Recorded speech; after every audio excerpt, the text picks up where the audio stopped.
Once upon a time, a single click could command armies, build empires, and conquer worlds. From epic battles and Starcraft to controlling vast armies and Age of Empire, these games were our playgrounds. But somewhere along the line, the genre lost its crown. Stick around as we explore how these strategic titans conquer our hearts, only to be dethroned by flashy shooters and battle royals. This is the rise and fall of RTS, and it's a story you don't want to miss. In the early gaming days, turn-based strategy games were dominating the genre. Games like Civilization and Master of Orion had players taking turns to move units and make strategic decisions. These games, at the times, were great games, offering a deep gameplay and a variety of impactful choices. But while influential, these games lack real-time decision-making. As an Hearthstone player, I can definitively understand the love for these games. I can take breaks, little snack on the side, and hell, sometimes even solve world hunger between turns. It's great. Please stop roping. But one day, someone had a brilliant idea, and as the prophet spoke, a new genre emerged. Often cited as one of the first RTS game, Stonkers came raging in. It introduced several fundamental concepts and mechanics that would later become staples of the genre.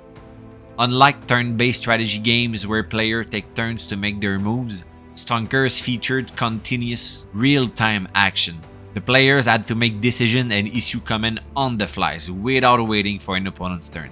Additionally, it introduced basic resource management elements as players needed to manage supplies and logistics to support their units on the battlefield. While pretty simple compared to later games, this aspect laid the groundwork for a more complex resource management system in future RTS games. The players had multiple tasks simultaneously since they also had to control various military units such as infantry, tanks, and supply trucks. Players could issue commands to these units, directing their movements and action in real time. While it was an important early attempt at real-time strategy, its influence was pretty limited due to the technical constraint of its time and the relatively small audience of the ZX Spectrum. Have you already heard of that? No, it was the first time for me too. Its technical achievements demonstrated the potential for real-time strategy gaming, inspiring future developers to build upon and refine these ideas. But then, a couple of years later, a new sheriff is in town. Dune 2, developed by Westwood Studios, introduced many core mechanics and is often credited with establishing the foundation of the modern RTS genre. Dune 2 introduced several groundbreaking features, mostly by going deeper and doing a lot better, and revolutionized the RTS genre. Dune 2 was also real-time gameplay, where players had to make decisions to manage resources on the fly, and also had the concept of resource management to the forefront, requiring players to harvest spice to build and maintain army and bases. One of the biggest evolutions was base building, allowing players to construct and manage various buildings within their bases. Each building served different purposes, such as resource gathering, unit production, and defense, which added a strategic planning element to the game. Unit production and control were also key components, with the game enabling players to produce a variety of units, each with unique abilities and roles. Dune 2 also had 3 different factions that you could choose from, making it way more strategic and fun. They also implemented some things that we can't really live without today, which is the fog of war concept, where unexplored areas of the map are hidden from the player's view. These mechanics require players to actively scout and explore the map, adding an element of suspense and strategy. These features collectively set the stage for future RTS games, making Dune 2 a pioneer and transformative title in the gaming industry history. All in all, while Stonkers was a pioneer's game in the RTS genre, Dune 2 significantly advanced the genre mechanics and established a template that many future RTS games would follow. The first generation of RTS was there, and it was getting more popular by the day. But then, even better, the second generation came in, led by Warcraft, developed by Blizzard Entertainment. Warcraft built on the foundation of Dune 2 with improved graphics, a rich fantasy setting, and two distinct factions. It introduced a lot of new concepts to push the RTS to new highs. First and foremost, in my opinion, the biggest is the arrival of multiplayer, allowing players to compete against each other over a network. These features added a completely new dimension to RTS gameplay, fostering competitive play and paving the way for the esports scene. They also revolutionized the user interface by enabling the selection and control of multiple units simultaneously, a vast improvement over Dune's 2 restrictive single unit selection. This advancement streamlined army management and command execution, enhancing overall efficiency.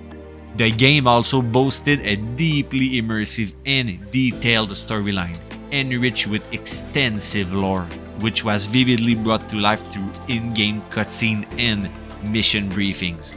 Introducing an advanced fog of war system, Warcraft transformed the map exploration experience. Unexplored areas were entirely blacked out, while previously explored but currently unoccupied regions were dimmed, adding a strategic layer to gameplay. The game also innovated resource management by incorporating two vital resources, gold and lumber, rather than a single one.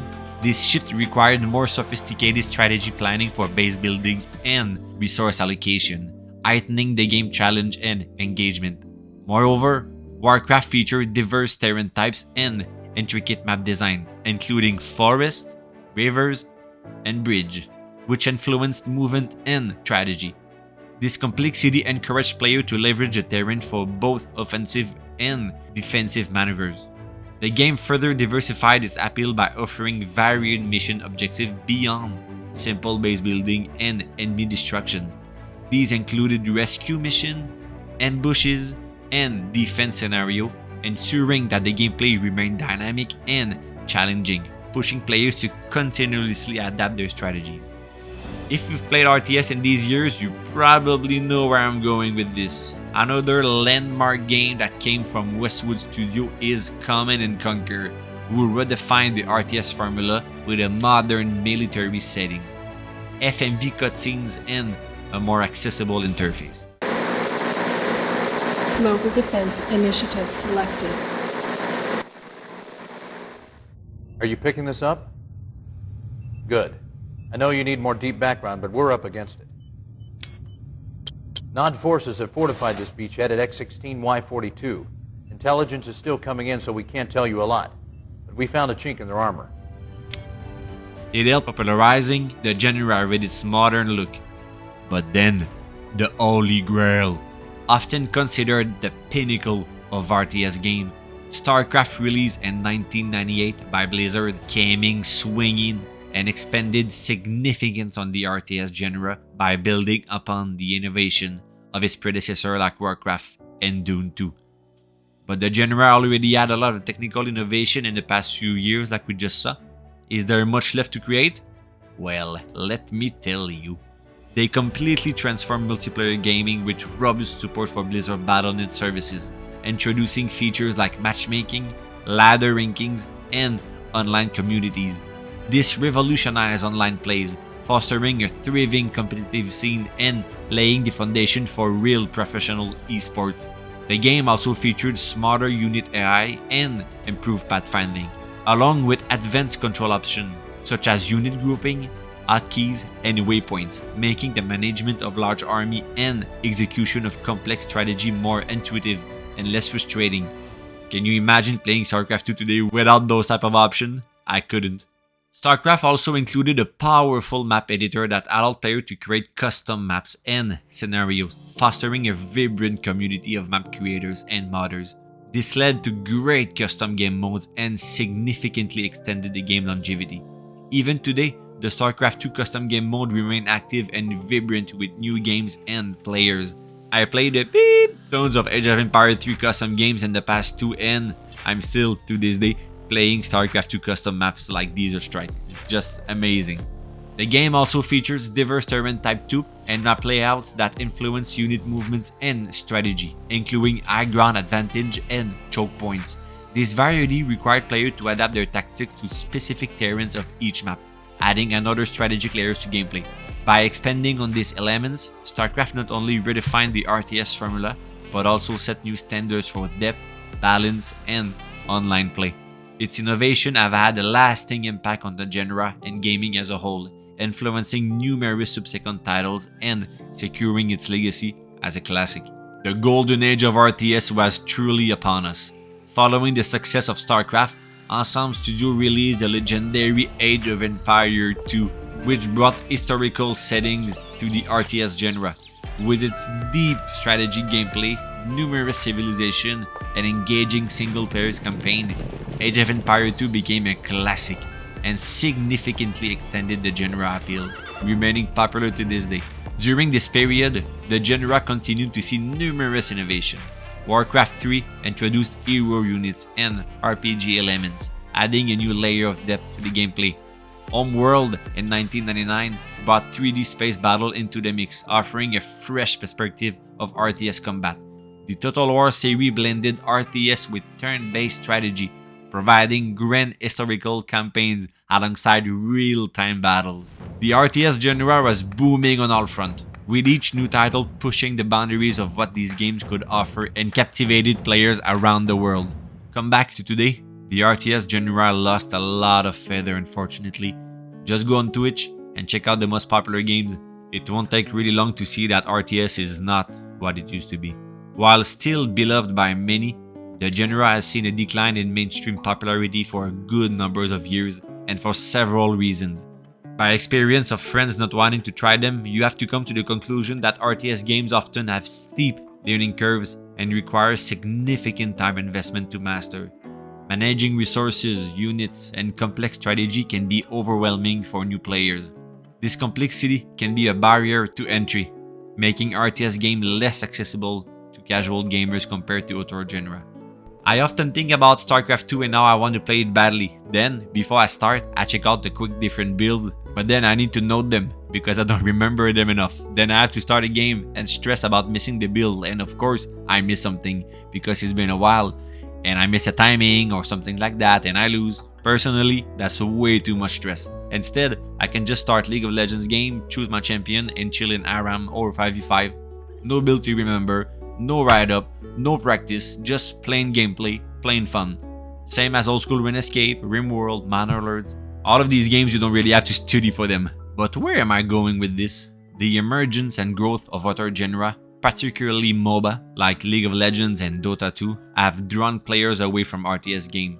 These games offer strategic depth, but with more immediate action and shorter match times. MOBA and Battle Royale games have captured a large portion of the competitive gaming market, overshadowing RTS games. These games often need less time commitment and offer immediate gratification. Modern gamers often prefer fast-paced, action-oriented games with quick rewards. RTS game typically involves longer match and slower, more methodical gameplay. This shift in players' preference has led to a decrease in demand for traditional RTS games. From the early 2000s, the gaming industry has also seen a shift toward console gaming. RTS games are traditionally designed for PC due to the need for precise control and complex interfaces, which do not translate well to console controllers. Developing high-quality RTS games can be expensive and really time-consuming. The niche market for RTS games make it a risky investment for developers and publishers compared to more popular genre. As a result, fewer studios are willing to invest in large-scale RTS projects, leading to fewer new releases and innovation in the genre. While RTS games can be highly competitive, they are often less spectator-friendly compared to games like MOBAs and first-person shooters. The complex strategies and longer match times can be harder for viewers to follow and enjoy. You can watch any esports tournament of any popular RTS and you will see what we're talking about here. Yeah, the Starcraft 2 game looks amazing, the guys are clicking fast, a lot of APM, much fights. But what the hell is going on? Often, it's hard to even know who's winning. And when you see someone's winning, you're happy, but you're not sure why the person is winning sometimes. At least, The casters are doing a really great job of explaining what's going on. Take a game like Call of Duty, Fortnite, or League of Legends. It doesn't take much practice to understand what's going on the screen. No builds order to recognize, not much going on beside what's going on the screen. This is a big factor that has limited their visibility and growth in the competitive gaming scene. Starcraft 2 had a gigantic esports scene, which still exists, but is not as strong as MOBA and FPS. Despite these challenges, the RTS genre still has a dedicated fan base, and there are occasional successful releases that capture attention. However, for the genre to regain its former mainstream popularity, developers may need to address these issues by innovating and making RTS genre more accessible and engaging for a broader audience. But to be fair to this point, we're seeing a little bit more effort in this department. You can see with the new game with Frost Giant that are already trying to find what's the sweet spot between too hard of a game and too easy of a game. And you also have the new game Battle Aces that looks really good. It is an RTS too, but it's not a classic RTS like we've seen. There's strategy, there's combat, but there's less focus into the macro side of the game, which could be pretty good. Personally, I used to love playing games like Starcraft, Boudoir, and Age of Empires as a young man. I used to love situations where I would get behind in a game of 4v4 in Age of Empires, and with that single workers would try to rebuild my empires and help my team to win. I was chasing ranks in APM. Fortunately, I feel like as time passed, the less and less I wanted to do those things. The games with one worker was not fun to grind back anymore. I didn't really want to learn a new build or 17. Games like League of Legends, which is at the same time the best and worst game I've ever played, but when you lose you really want to start another one right back, which is the feeling I've been missing in RTS as a genre in the past few years. There's still hope though, as we get new RTS coming in the next few years, but will they be enough? The rise and fall of RTS games tells a story of innovation, community, and the ever-changing landscape of gaming. As we look at the future, the spirit of real-time strategy game lives on, inspiring new generation of gamers and developers. Who knows, the next great RTS games might be just around the corner. Thank you for joining me on this journey through the history of RTS games. If you've enjoyed this video, don't forget to like and subscribe for more gaming content. Thank you guys, have a great day.